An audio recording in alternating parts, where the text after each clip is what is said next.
Bonjour à tous et à toutes, bienvenue dans une nouvelle vidéo cétose, sport et cancer. Eh bien, c'est ma semaine de préparation à coloscopie de vendredi, donc régime sans résidus pour ceux qui connaissent, et un régime cétogène sans résidus. Eh bien, si vous ne connaissez pas, vous allez voir que c'est quand même compliqué, parce que ça veut dire déjà, alors pas de fruits, ça à la rigueur, on s'en sort, mais pas de légumes, pour moi c'est très embêtant. Parce qu'il ne faut pas de fibres en fait à la fin pour pouvoir faire une coloscopie propre. Donc, comment on s'en sort? Eh bien, bon, alors là, pour le coup, les végétariens, c'est sûr que ça va être compliqué parce qu'il faut quand même, à part manger de la viande et puis du fromage, enfin pour ceux qui supportent le fromage, bien entendu, il n'y a pas forcément énormément d'options, mais pour garder quand même un régime pas trop catastrophique, c'est l'occasion de faire des jus. Et moi qui m'en fais habituellement, je me suis dit là, je vais m'en faire un gros pour ce soir et je vais faire une vidéo sur le sujet parce que ça fait longtemps que j'en parle sans faire de démonstration. Donc, on va mettre dans le jus de ce soir, donc je reviens de mon jardin, du kale. Donc le chou kale, c'est un chou frisé non paumé. C'est facile à faire, ça résiste bien au froid, ça donne longtemps, c'est quand même un super chou. L'oseille qui est belle en ce moment, j'en ai ramassé quelques feuilles, en plus j'adore le goût de l'oseille. Au milieu d'ailleurs il y a un peu de plantain, bon pas tout, il était à côté, je l'ai ramassé aussi. Une plante qu'on n'a pas forcément l'habitude d'utiliser, que vous voyez ici, qui est souvent considérée comme une mauvaise herbe et qui pousse sur les... ça court sur le sol, c'est une plante succulente qu'on appelle le pourpier. Alors le pourpier, moi j'aime... alors déjà c'est très riche en micronutriments, il paraît que c'est une des plantes les plus riches en vitamine C. Donc pour expliquer aussi que tous les micronutriments qui peuvent éventuellement nous manquer dans les fruits, on peut les retrouver ailleurs, dans d'autres plantes, dans d'autres légumes qui sont beaucoup moins caloriques et beaucoup moins glucidiques pour nous. Donc le pourpier j'aime beaucoup, ça a une consistance, c'est une plante un peu succulente, assez épaisse et qui donne une consistance assez visqueuse, mais enfin assez épaisse au jus, et du coup je trouve, enfin moi j'aime bien, ça, on a l'impression moins de boire, mais de manger un peu quelque chose, et vu que effectivement comme vous en doutez en ce moment, je ne peux pas manger forcément beaucoup de choses un peu consistantes, et bien je trouve que c'est intéressant de rajouter ça. Et puis après des herbes aromatiques, parce que déjà le basilic ici, parce qu'il s'abîme en ce moment, il supporte beaucoup moins bien le froid que le kale. Un peu de sauge officinale aussi, vous la voyez pour elle est là. Et puis quelques feuilles de ciboule qui traînaient. La ciboule qui est magnifique, qui est en fleurs, mais du coup il y a de moins en moins de feuilles. Allez, on est parti pour faire une démonstration comme quoi ça ne dure pas très longtemps de faire un jus quand on est un minimum organisé. Surtout des jus verts comme ça passe tout seul à l'extracteur. Même un Angel qui est un peu difficile en termes de jus à la base, enfin en termes de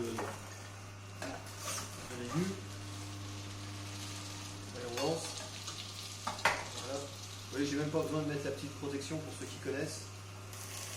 L'avantage de ces plantes-là, c'est que ça ne génère pas énormément de jus.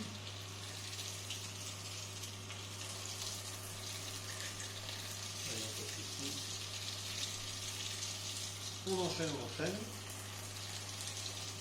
Alors le kale, pareil, très riche en micronutriments. Déjà, ça se voit rien qu'à la couleur extrêmement prononcée. Ça a un goût aussi assez fort. Mais bon, il paraît que les crucifères contiennent beaucoup de nutriments utiles pour les problématiques cancéreuses. Donc on pioche abondamment dedans si on peut.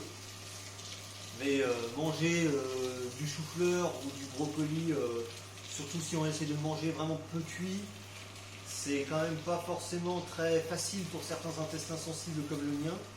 Et quand on n'a plus d'ailleurs qu'un demi-côlon, on est quand même obligé de réduire un peu l'apport en fibres pour pouvoir digérer à peu près convenablement. Hop, alors on va mettre le pourpier. Alors, vous allez voir, ça fait un jus, un espèce de mucus assez épais. Allez.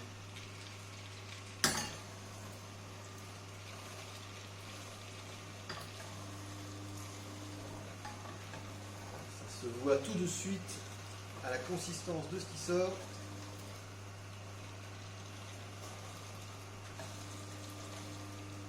Et ça, vu que j'enlève les fibres, normalement j'y ai droit dans le cadre d'un régime sans résidus. Je rajoute les plantes aromatiques. Hop.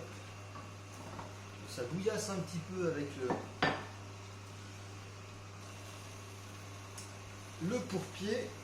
On va rajouter des feuilles un petit peu plus fibreuses et ça devrait suffire à le sortir. Les oseilles. Hop. Bon. Il me manque. Laisse couler, on récupère. On essaye de pas trop en perdre. Et en plus ça fait un pré-nettoyage. Hop.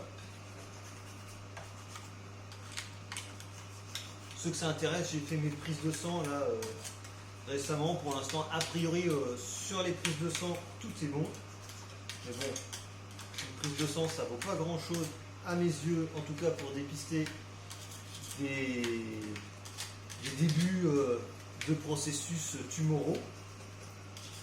On va laisser couler un petit peu pour pas trop salir. Hop. Donc vous voyez quand même, ça va assez vite et là encore j'en ai fait une bonne quantité. Alors, pour pas trop en perdre, je le laisse couler un tout petit peu quand même. Hop, on va l'arrêter là. Je vais mettre un petit support pour ne pas perdre ce qui va continuer à couler. Et donc, là-dedans, parce que bon, effectivement, alors faut s'habituer. Alors déjà, faut perdre l'habitude des jus où vous mettez un tiers, voire la moitié en fruits, parce que ça n'a pas du tout le même goût, hein, c'est pas sucré du tout. Je rajoute, moi, pour améliorer justement le goût, qui est quand même assez fort, hein, surtout que moi je mets des légumes du jardin et pas mal de plantes aromatiques, pas mal de plantes sauvages. Du sel, alors faut pas avoir peur du sel, surtout quand on a des jus comme ça qui sont très riches en potassium. Pour l'équilibre sodium-potassium, il ne faut pas avoir peur d'en remettre un petit peu. Et de toute façon, moi je pense que si nos aïeux faisaient, je rajoute aussi du vinaigre de cidre pour la digestibilité et pour le goût, et si nos aïeux faisaient de la vinaigrette pour manger avec leur salade d'ortie, de pissenlit et tout ça, c'était pas sans raison. Et je rajoute aussi du jus de citron parce que j'aime bien le goût.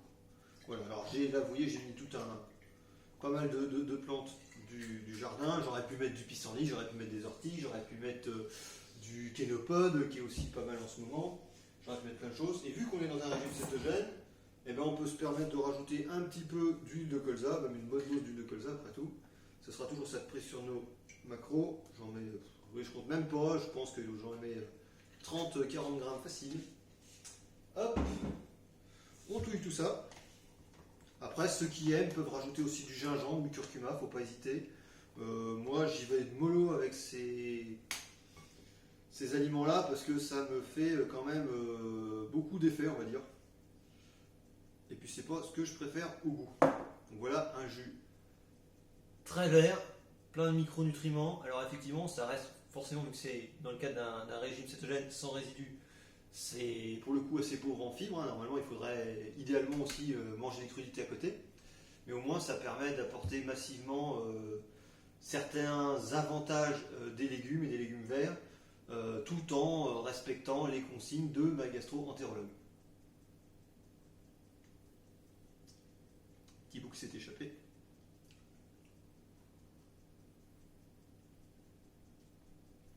Quand on a perdu l'habitude du goût du sucre, ça passe franchement sans souci. Et je vous dis, moi le pourpier, il faudrait que j'essaie de trouver d'autres plantes un peu comme ça, qui font un jus très épais parce que je trouve ça beaucoup plus agréable à boire au final. Voilà, une petite vidéo démonstration, fabrication de jus, vous voyez c'est quand même pas si long. Et vous verrez, alors le Angel, il a plein d'avantages, notamment il a une qualité d'extraction qui est exceptionnelle.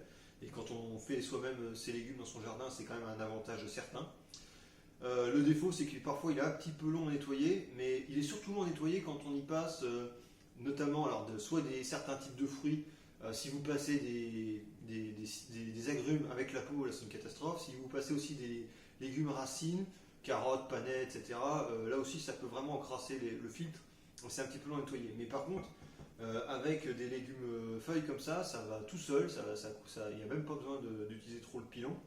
Et ça se nettoie aussi très facilement en quelques minutes. Donc c'est pas, enfin, pour des gens comme moi en tout cas, qui sont pères de famille, qui sont travailleurs et qui ont des enfants en bas âge et qui ont voilà, un gros rythme de vie le soir quand ils rentrent à la maison, bah, ça reste faisable de faire ça. Voilà, de caser ça dans l'emploi du temps. Allez, je vous embête pas plus, on se dit de toute façon à vendredi ou peut-être samedi, je ferai la vidéo peut-être que samedi, hein, pour voir les résultats de tout ça, en espérant que ça donne quelque chose d'assez probant. Allez, bonne journée à tous.